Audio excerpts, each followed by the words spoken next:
ओम श्री साईनाथाय नमः। Good morning, Sai morning. आइए शुरू करते हैं आज का ये नया दिन। आइए मिलकर प्रार्थना करते हैं। आइए अपने दिन को खूबसूरत बनाने के लिए, अच्छा बनाने के लिए अपने बाबा से अपने मन की बात को कहकर उनका आशीर्वाद प्राप्त करें। क्योंकि जब ये दिन उनके आशीर्वाद से शुरू होता है ना, तो पूरा दिन कब बीत जाता है पता ही नहीं चलता। लेकिन कई बार तो हम इतने अजीब सा दिन लगता है कि दिन बीत ही नहीं रहा है, क्या करें। खुद से ही प्रॉब्लम होने लग जाती है हम लोगों को। इसीलिए हर एक दिन को बेहतर बनाने के लिए हम प्रार्थना करते हैं। और देखिए, जीवन में सब कुछ अच्छा ही नहीं मिलता, कहीं ना कहीं कुछ ना कुछ ऐसा भी होता है जो हमारे मन मुताबिक नहीं होता। लेकिन हमें उन चीज़ों को भी स्वीकार करना पड़ता है, हमें उनको भी अपनी लाइफ में ना चाहते हुए भी इस्तेमाल करना पड़ता है, या फिर ना चाहते हुए भी रखना पड़ता है। तो कभी कभी जब आपके अनुसार कार्य ना हो तो उसको भी स्वीकार करके या तो अपने अनुसार बनाने का प्रयास कीजिए, और या तो जैसा है वैसा ही उसको आपको संभालना पड़ेगा या तो रखना पड़ेगा। क्योंकि संसार में बहुत सी ऐसी चीज़ें हैं जो अपने अकॉर्डिंग चलती हैं, ना तो हम उनको बदल सकते हैं और ना तो हम उनको रखने से अस्वीकार कर सकते हैं। इसलिए जो है परिस्थिति के अनुसार आगे बढ़ते रहिए। क्योंकि जब आपको अच्छी चीज़ों के साथ तो सब रह लेते हैं, लेकिन जब हमें ऐसा वक्त आता है कि हमें पसंद भी नहीं है और हमें करना भी पड़ रहा है वो काम, और हम चाहते नहीं है उस जगह पे जाना लेकिन जाना पड़ रहा है, तो वहाँ पर जो आपकी सहन शक्ति होती है ना, वो बढ़ती है। क्योंकि आप एक ऐसे मोड़ पे होते हो जहाँ पे आपको संभलना भी होता है, सहना भी होता है और सीखना भी होता है। ऐसे समय में घबराइए नहीं, ऐसे समय में सीखने का प्रयास कीजिए। तो बाबा भी आपकी सहायता करते हैं और आप खुद भी आपकी सहायता करते हो, है ना। क्योंकि हमें तैयारी परीक्षा पर करनी पड़ती है ना, ऐसे तो नहीं करते। लेकिन जब परीक्षा आती है तो हम पूरी तरह से डट कर लग जाते हैं परीक्षा की तैयारी करने में कि हमें सब कुछ तैयार करके जाना है, कुछ छूट नहीं जाए। और कभी कभी छूट भी गया तो उसको याद करके, मेहनत करके हम करने की कोशिश तो करते ही हैं, है ना। इसीलिए जीवन में हर एक सुख सबको नहीं मिलता, और जिसको मिलता है वो सुख को इस्तेमाल करना नहीं जानता। होता है ना ऐसा। कई बार क्या होता है, जो चीज़ जिसके पास होती है वो उसकी कदर नहीं करता, और जिसके पास नहीं होती वो उसकी मांग बाबा से, भगवान से प्रार्थना करता है कि प्रभु मुझे मिल जाए मिल जाए। इसीलिए हमें अपनी लाइफ में जो कुछ भी हमारे पास है उसके लिए बाबा का धन्यवाद करना चाहिए, उनका शुक्रगुजार होना चाहिए कि प्रभु आपकी कृपा से मेरा जीवन चल रहा है, आपकी कृपा से ही मैं आज यहाँ पर हूँ, और मेरे जीवन में हर एक सुख आपकी बदौलत है। और मैं अपने जीवन में हर एक रिश्ते की, हर एक वस्तु की, हर एक चीज़ की, जो भी मेरे पास है, मैं सबकी कद्र करूँगी या फिर करूँगा या फिर करता हूँ। क्योंकि कहते जब जिस चीज़ की कदर ना हो ना, वो चीज़ आपसे दूर चली जाती है। और अक्सर कदर तभी होती है जब वो दूर चली जाती है। जब हमसे दूर होती है, कोई और इस्तेमाल करता है ना, तो हमें पता लगता है अरे कितनी अच्छी थी, हमें तो इस्तेमाल करना ही नहीं आया। इसीलिए आइए सीख लेते हैं। जब उनका आशीर्वाद होगा, जब आप प्रार्थना करोगे, जब आप शांत रहोगे ना, तो आपको हर एक चीज़ ढंग से दिखाई देगी। क्योंकि भागम भाग में हम कुछ ना कुछ भूल ही जाते हैं, कुछ ना कुछ रख लेते हैं और कुछ ना कुछ ध्यान से उतर ही जाता है। लेकिन जब कार्य को शांति से किया जाता है, प्रभु से प्रार्थना करके किया जाता है, तो जो याद नहीं भी होता ना, भगवान उसको भी आपको याद दिलाने में आपकी सहायता करते हैं। इसीलिए मन को विचलित करके कार्य ना करें, मन को शांत रखकर कार्य करना ही उचित है। बाकी तो जब भी आप कोई कार्य करो, जब भी छोटा बड़ा, अच्छा या फिर आपका मनपसंद का कार्य है या फिर नहीं भी है, हमेशा जिनको भी मानते हो उन भगवान से कहकर कहो प्रभु मैं ये कार्य की शुरुआत या फिर ये कार्य करने जा रही हूँ या जा रहा हूँ, आप मेरे इस कार्य में मेरी सहायता करना, मेरे इस कार्य में मेरे अंग संग रहना। मैं जो कुछ भी करूँ आपका आशीर्वाद बना रहे, मैं जहाँ भी रहूँ आपका आशीर्वाद बना रहे। मेरी इस जीवन में मुझे कुछ ना कुछ समझ में आता है और कुछ ना कुछ बाबा छूट भी जाता है, लेकिन जहाँ पर आप मेरे साथ रहोगे ना, वहाँ पर कुछ छूटेगा नहीं, वहाँ पर तो आप मुझे सब कुछ याद दिला दोगे। इसीलिए मेरे देवा, मेरे साईनाथ बाबा, मेरे अंग संग रहना। मैं कुछ गलत करूं तो मेरे को संभाल लेना, कुछ सही करूं तो आशीर्वाद देना। मेरे हर एक कार्य में मेरी ज़िंदगी में आपका आशीर्वाद ही है, तभी तो ये ज़िंदगी अच्छी चल रही है। और ऐसे ही मैं प्रार्थना करती हूँ कि आपका आशीर्वाद सदैव हम सभी पर बना रहे। हे देवा, आज के दिन को शुरू करने के लिए आपसे आशीर्वाद मांगते हैं। आप हम सभी पर अपना आशीर्वाद सदैव बनाए रखिएगा। हम जो भी कार्य करें आपके आशीर्वाद से करें। हम जो भी कार्य करें उसकी शुरुआत आपके आशीर्वाद से हो। हमारा हर एक कार्य संपूर्ण भी आपके आशीर्वाद से हो। कोई गलती हो जाए तो क्षमा कर दीजिएगा, कुछ भूल हो जाए तो क्षमा कर दीजिएगा। जाने अनजाने में कभी भी ऐसा कोई कार्य हो जाए जो आपको पसंद ना हो तो मेरे मालिक मुझे उस जगह पर समझाइएगा, सिखाइएगा और माफ़ी दीजिएगा। क्योंकि कई बार हम कर तो देते लेकिन हमें उसका रिज़ल्ट नहीं पता होता, हमें उसके बारे में जानकारी नहीं होती, इसीलिए हमसे कई बार गलतियां हो ही जाती हैं। हम करना नहीं चाहते लेकिन न जाने में गलती जो हो जाए उसके लिए आपसे क्षमा चाहते हैं कि आप हमें उसके लिए माफ़ी दे दीजिएगा। प्रभु रहम नज़र कीजिएगा, हमारे परिवार की रक्षा कीजिएगा। और जो लोग भी सेहत संबंधित परेशान हैं और जिनकी सेहत ठीक नहीं है, आप उन पर कृपा करें ताकि उनकी सेहत जल्दी से जल्दी अच्छी हो जाए। जो भी लोग इस वक्त परेशान हैं, तकलीफ़ में हैं, जिनका जो भी कार्य रुका हुआ है बाबा, हर एक कार्य बन जाए। मेरी आपके श्री चरणों में ये प्रार्थना है कि किसी को भी किसी प्रकार की कोई तकलीफ़ ना रहे, कोई भी भूखा ना रहे, कोई भी ज़िंदगी से उलझा हुआ ना हो। सभी की उलझने को सुलझा दीजिए मेरे बाबा, रहम नज़र कीजिए, कृपा कीजिए और सबके घरों में खुशियाँ आएँ, सबकी ज़िंदगी में खुशियाँ आएँ, सबके परिवार में खुशियाँ आएँ। हर एक परिवार खुशी से खिलखिलाता रहे, हर एक परिवार में खुशियाँ बनी रहें। जो भी आपके दरबार में सच्चे दिल से कुछ भी मांगे बाबा, उसकी हर एक मुराद को पूरी करना। ये मैं आपको बता नहीं रही हूँ, ये तो मैं आपसे प्रार्थना कर रही हूँ मेरे बाबा। ये हमारी आपके श्री चरणों में एक रिक्वेस्ट है, एक अर्ज़ी है। आप हमारी अर्ज़ी को स्वीकार करके अपनी मर्ज़ी दिखाइए बाबा, उसमें हम सभी ये प्रार्थना करते हैं। और आप लोग ना प्रमोदनी आंटी जी के लिए प्रेयर करना। प्रमोदनी देवानी आंटी जी के लिए मालिक उनकी सेहत को ठीक कर दे, उनकी लाइफ में जो समस्या चल रही है उस समस्या का जल्दी से जल्दी समाधान हो जाए, मैं बाबा से प्रार्थना करती हूँ।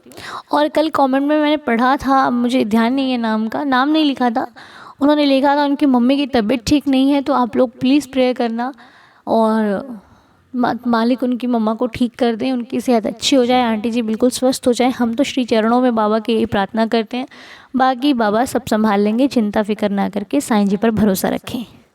और आज की आइए लीला को सुन लेते हैं। बाबा की असीम कृपा से आज हम जो लीला सुनने जा रहे हैं वो आंटी जी द्वारा बताई गई है। आइए मिलकर उनके द्वारा बताई गई लीला को सुनते हैं और बाबा के आशीर्वाद का आनंद लेते हैं। आइए सुने मिलकर बाबा की लीला। ओम साई राम, जय जय साई राम। अन्नू बिटिया, मुझे आपसे एक छोटी सी लीला शेयर करनी है, इसके लिए मैंने अभी लीला शेयर करती हूँ। ये अभी का 14 तारीख संक्रांत का दिन की बात है।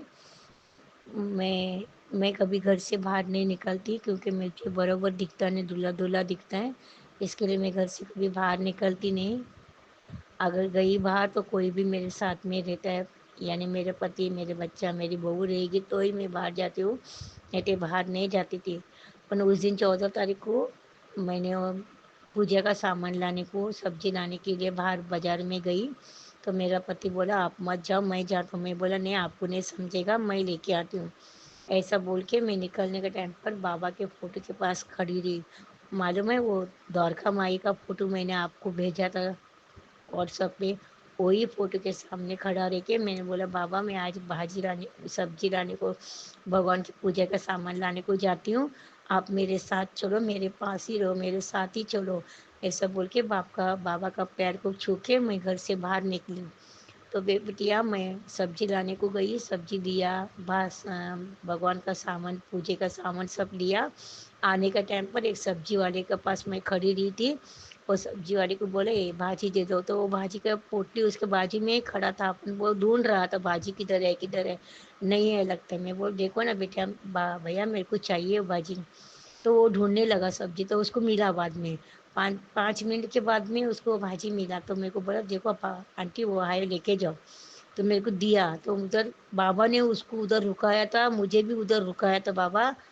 का मैं एक कारण कहती हूँ। तो मैं वहाँ से आई, तो मेरे बिल्डिंग में अंदर जाने के टाइम पर गेट के पास ही पहुँची, तो मेरे बाजू में एक बिल्डिंग बन रहा था, उसके ऊपर का मशीन मालूम है, ऊपर सामान लेके जाता है, सीमेंट लेके जाता है, सब रेती वेती लेके जाता है, बड़ा सा सामान है, ऊपर जाने को रस्सी बांध के ऊपर लेके जाता है। वो टूट के ना मेरा बिल्डिंग के अंदर ही गिर गया। तो मैं 5 मिनट के लिए गेट के पास पहुंचने को, और वो इतना बड़ा मशीन गिर गया नीचे धाड़ करके। तो मैं बोला बाप रे, मैं इतना कांप रही, डर रह गई। तो हम लोग बिल्डिंग के लोग सब आके देखा, तो आंटी तुमको कुछ लगा? मैं बोला नहीं, मुझे तो कुछ नहीं हुआ, मगर मशीन मेरे सामने ही गिरा, ऐसा मैंने उसको बोला। तो मैं घर में आके मेरा पति को भी, मेरे बहू को बोला, सबको बोला, देखो मेरा बाबा मेरे साथ था, मेरे पास थे। उसके लिए मुझे भाजी वाले के पास 5 मिनट के लिए रुकाया, और बाबा मेरे को साथ में से लेके आया। गेट के अंदर जाने का पहले वो मशीन गिर गया, नहीं तो संक्रांत का दिन मैं हॉस्पिटल में ही पहुंचती थी। पर बाबा होते हुए मुझे कुछ नहीं हुआ। मेरे बाबा है, मेरे पास थे, है, रहेंगे। इसके लिए मुझे बहुत अच्छा लगा बाबा, साईं बाबा का बात सुन के। मैंने सबको ये बात बताई, देखो मेरा बाबा मेरे साथ थे। ओम साई राम, जय जय साई राम। बिटिया, मेरे नाते के भी बर्थडे का मैंने आपको बोला है, 19 तारीख को उसका बर्थडे है, 19 जनवरी को। प्लीज शेयर करना, उसके बर्थडे को ले प्रे करना, उसका नाम बर्थडे को टाइम लेना। ओम साई राम, जय जय। अनु बिटिया, थैंक यू। अनु बिटिया, बहुत अच्छी हो तुम, बहुत अच्छी, सबके लिए प्रे करती हो, बहुत अच्छी हो। ओम साई राम तुम्हारी रक्षा करें, तुम्हारे फैमिली के, साई दीदार के फैमिली की, सबकी पूजा, सबके लिए दुआ करते हो, ये बहुत अच्छा लगता है। ऐसे दुआ करते रहना बच्चे। भगवान साईं बाबा तुझे बहुत अच्छा रखेगा, उसका आशीर्वाद हमेशा तेरे पीछे ही रहेगा बाबा। ओम साई राम, जय जय साई राम। साई दीदार फैमिली को भी ओम साई राम। तो आंटी जी ने बहुत ही सुंदर लीला बाबा की हम सबके साथ शेयर करी। बहुत ही अच्छी लीला है, और इस लीला से हमें शिक्षा मिलती है कि हम कई बार कहते हैं ना कि देर हो गई, हम यहाँ पे रुक गए, इतना टाइम लग गया। तो कभी भी जब आप भगवान को साथ लेके चल रहे हो, पहली बात तो आंटी जी ने, उनको दिखाई नहीं देता था, धुंधला दिखाई देता था, और देखो बाबा उनके साथ चले और वो हर एक काम करके घर लौटी। और दूसरी बात कि घर लौटने में उनको सब्ज़ी ढूंढने में 5 मिनट लग गए, क्योंकि अगर बाबा उनको वहाँ से जल्दी फ्री कर देते तो शायद कहीं ना कहीं उन पर तकलीफ़ आ पड़ती। इसीलिए उनको वहाँ रोक कर उनकी तकलीफ़ को कम किया और दिखा भी दिया कि देख मैं तेरे साथ था, तभी तुझे पीछे करके और आगे तकलीफ़ कर दी, ताकि तुम तक तकलीफ़ ने तुम्हें टच नहीं किया और तुम बच गए। तो ये एक संकेत होते हैं जो भगवान आपके साथ भी होते हैं, और वो आपको दिखाते भी हैं कि मैं था तो तू बच गया, मैं ना होता तो तू आज तेरा क्या होता तुझे मालूम भी नहीं है। इसलिए हर वक्त, हर मुश्किल में, नहीं है मुश्किल तब भी अपने बाबा का शुक्रगुजार हो जाइए, बाबा के चरणों में हर वक्त धन्यवाद कीजिए कि मालिक आपकी ही वजह से आज मैं बचा हुआ हूँ, नहीं तो मेरा तो कब का क्या ना हो गया होता। बहुत बहुत अच्छी लीला आंटी जी आपने हम सबके साथ शेयर करी। इस लीला से एक शिक्षा भी है, और शिक्षा को अपने जीवन में ले लीजिए। मालूम नहीं है ये आज आपके साथ हो, कल हो, तो ये एक बाबा पहले से ही संकेत कर देते हैं कि तुम पर भी हो तो तुम समझ जाना कि साईं तुम्हारे साथ है। क्योंकि बहुत लोग शिकायत करते हैं कि बाबा मेरी सुनते नहीं हैं, बाबा मेरी बात को नहीं सुनते, बाबा ने मेरे साथ ऐसा कर दिया, वैसा कर दिया। अरे बाबा ने तो बचा लिया आपको, नहीं तो दुनिया तो पता नहीं क्या कर देती।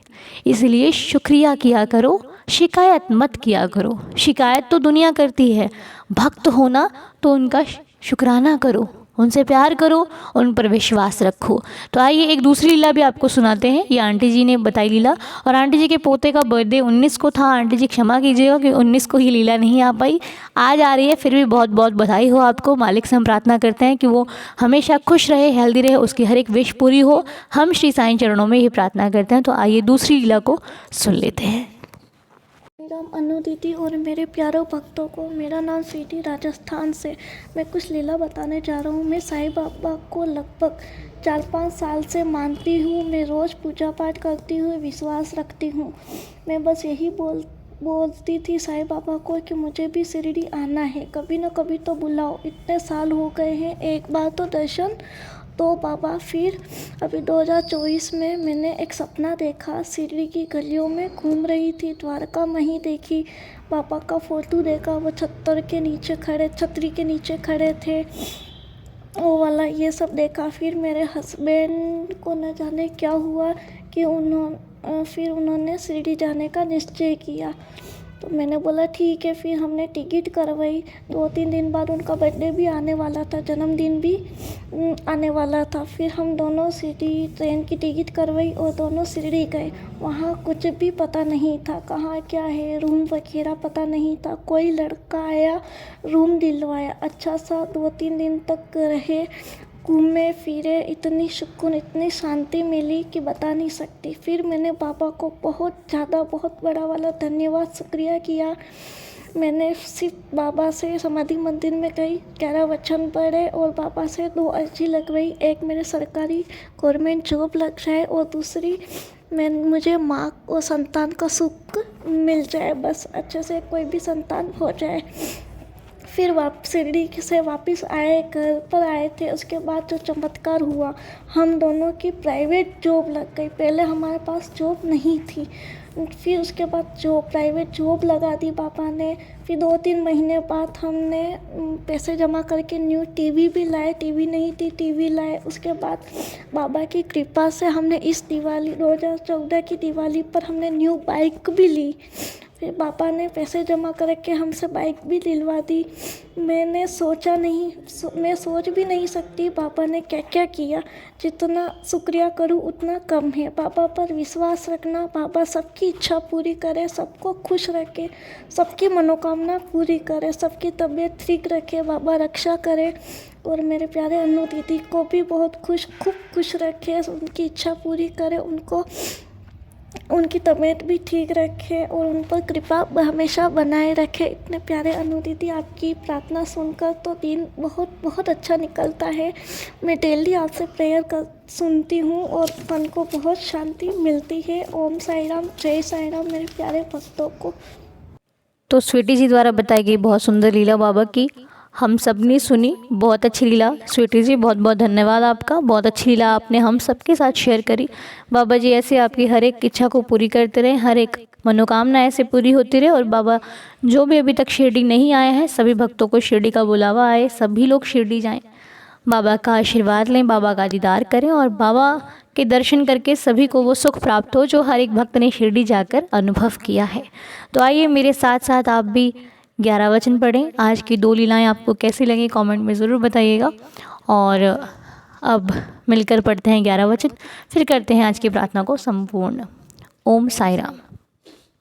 जो शिरडी में आएगा आपद दूर भगाएगा, चढ़े समाधि की सीढ़ी पर, पैर तले दुख की पीढ़ी पर, त्याग शरीर चला जाऊंगा, भक्त हेतु दौड़ा आऊँगा, मन में रखना दृढ़ विश्वास, करे समाधि पूरी आस, मुझे सदा जीवित ही जानो, अनुभव करो सत्य पहचानो, मेरी शरणा खा ली जाए, हो तो कोई मुझे बताए, जैसा भाव रहा जिस जन का, वैसा रूप हुआ मेरे मन का, भार तुम्हारा मुझ पर होगा, वचन ना मेरा झूठा होगा, आ सहायता लो भरपूर, जो मांगा वो नहीं है दूर, मुझ में लीन वचन मन काया, उसका ऋण ना कभी चुकाया, धन्य धन्य वह भक्त अनन्य, मेरी शरण तज जिसे ना अन्य, अनंत कोटि ब्रह्मांड नायक राजाधिराज योगिराज परब्रह्म श्री सच्चिदानंद सद्गुरु साई नाथ महाराज की जय। मेरे बाबा की जय हो।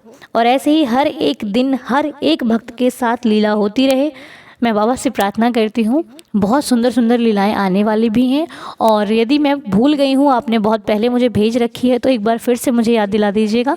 साईं जी की कृपा से हम जल्दी से जल्दी लाने की कोशिश करेंगे। ठीक है जी, सुनते रहिए, मस्त रहिए, स्वस्थ रहिए, साईं जी की कृपा प्राप्त करते रहिए, बाबा का नाम लेते रहिए। तो चलिए मिलते हैं आपसे नेक्स्ट वीडियो में, अगली वीडियो में। तब तक के लिए साईं कृपा बरसती रहे आप पर, हम पर, सब पर। साईं चरणों को स्पर्श करते हुए आज के दिन की शुरुआत करें। तब तक के लिए ओम साई राम, जय जय साई राम।